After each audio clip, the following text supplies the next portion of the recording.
you don't believe. So you believe that like if you're a sexual person, Hmm. um, you can find ways to maneuver around that. Yes, there are things, there are supplements, there are different things you Blue could Chew, try. Blue Chew. They talk about it on TikTok. Blue Yeah, Chew, stuff like that. You have Blue. options to it doesn't it shouldn't like be like, oh, this is the end all be all. You can't get hard. So the wedding the marriage is over. Like, no, that makes no sense. Because there's a way to fix it. Now, if he doesn't want to be fixed, now that's grounds for Right, a Jay. conversation. I saw that one too. Him. Some churches do. I wouldn't know why they wouldn't talk about it. I mean, I would guess they don't talk about it because they don't talk about a whole bunch of other things that they should talk about, right? So Mm-hmm. we would never know why they don't, but we just know that they don't. Mm. That's why it takes people like us, the newcomers, the younger people, to get it out there to our gen. And I'm not talking about like Gen X and millennial, none of that. I'm talking about this generation of time, right? We need to make it comfortable to a comfortable conversation for everybody. It shouldn't be uncomfortable in the churches. And I think that's another thing they're concerned about, everybody's comfortability, losing members, like things like that. And you can't care about that when it comes down to Christianity or just living, living your life as the word said you're supposed to. I don't understand what the shame is, but life is life because life be life, and everybody goes pretty much through the same thing.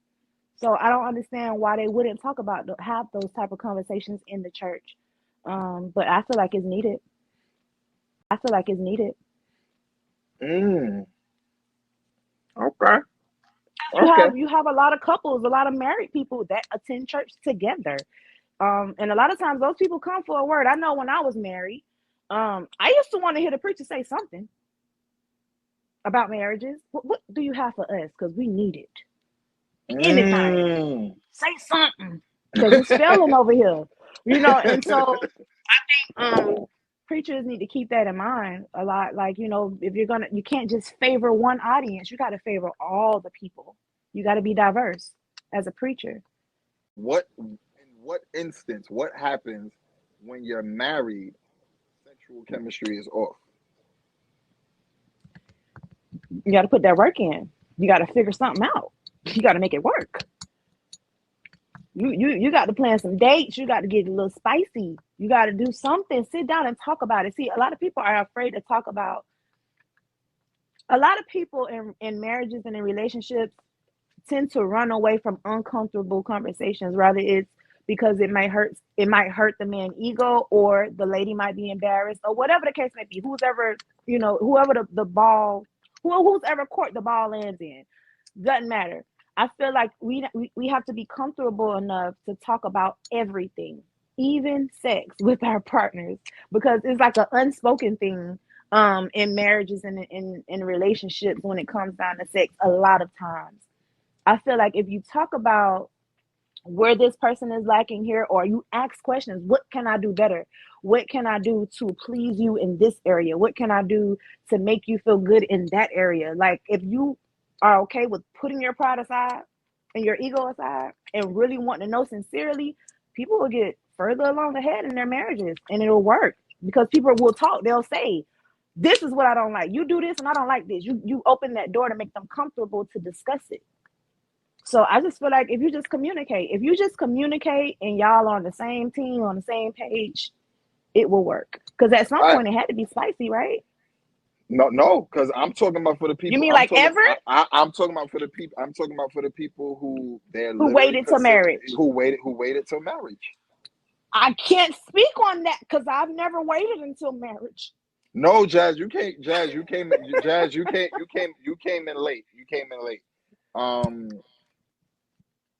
I have been married. Yes, Jason. Oh, I didn't want to put her business. I I didn't want to put her business listen. out there, Make but sure I that do. these people know I'm not here as an expert. I'm just here to talk about my own Yeah. personal No. experience. Right. Yeah. Yeah. Yeah. Yeah. She's not. She's not the love doctor. This is not that episode of Martin. No, no, All right. I'm just Said here you gotta chit be chatting. friends I'm first. just Nah. chit chatting. Yeah. Yeah. No. no, I'm not. I didn't bring her up here because I thought she was an expert, but I did think that her ideas were different, and it's stuff that I never heard of before. Um, and I just thought it was funny. Like I was just like, this is weird. So I thought it was a great conversation to bring to the table. So this is Raw and Uncut, where we get raw uncut because it's live, so we can't like Mhm. edit it or whatever. So is it possible to have this conversation with your mate, um and from a woman's perspective, if his package is not packaging, is no, don't make faces, you said have conversation, so I need you to I need I'm I back. need I need you I how do you have this conversation if your mate is not, is there different ways to um please if you're not well and endowed. Okay, so this could happen one or two ways. If Mm-hmm. it is your first time with this person, we're gonna put that in the corner and we'll come back and revisit that. But if this is like y'all done did things plenty many times and now it's an issue for you later, don't do that, sis. Don't do that.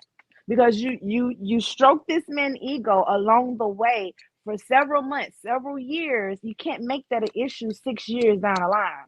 You know, and try to break him down with that when you get mad because you obviously enjoyed it for the time being. Now, if it was something that was a one-time thing and it's never happened to me, so I don't really know what I would say, but I'd probably be like, I don't know what I would say, honestly. It just a lot Jasmine of is times, stupid. but you know what? I'm gonna give you the formula real quick, Dre. With women, a lot of the times, in men's mind, they feel like it's all about the size. And a lot of times with women, that's not even the case. It's the thing that's attached to it, the person that's attached to the thing.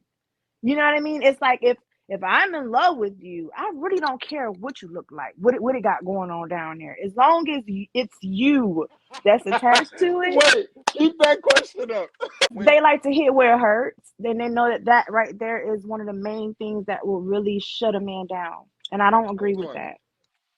So you mean to tell me you are virgin, you won't know the difference between small and big? No, you will not know because you're a virgin. You're not experienced. You don't know. All right, so cool. All right, so fellas, she just gave y'all the formula. I know it's gonna be rare, but go find a I virgin. don't think I. Okay, she said that's a lie. I'm just answering for Bella. I can't answer for y'all. I'm saying for me. If I was a virgin, how would I know? What if I haven't had the exposure? What if I didn't get to see things? What if I didn't hear things? What if I was sheltered and I get with a man for the first time in my life? How are you gonna know? How do you know if it's big or if I it's don't know. small? You don't know. It took for me to get up in my 20s, 30s to understand what actual inches look like. So I don't understand that. She's good because I didn't know. I didn't know.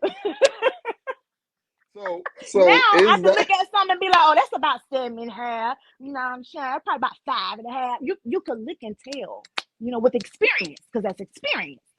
Experience behind that. so Yeah, should